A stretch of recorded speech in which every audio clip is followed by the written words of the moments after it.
Hey guys, today I'll show you how you can transfer money from your Chime account to Binance safely and quickly. So let's get started. First, open your Chime app and make sure you have enough balance. Since Chime doesn't directly connect to Binance, you'll need to use an alternate method like a linked bank or a payment app. PayPal or Cash App works well. A simple way is to link your Chime debit card or bank account to PayPal. Transfer your desired amount from Chime to PayPal. Once the money arrives, open Binance and go to Deposit. From there, choose Buy Crypto or Bank Transfer depending on what's available in your region.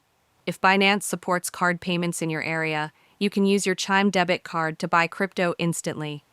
If not, transfer the PayPal funds to a bank that Binance supports, then use that bank to deposit into Binance.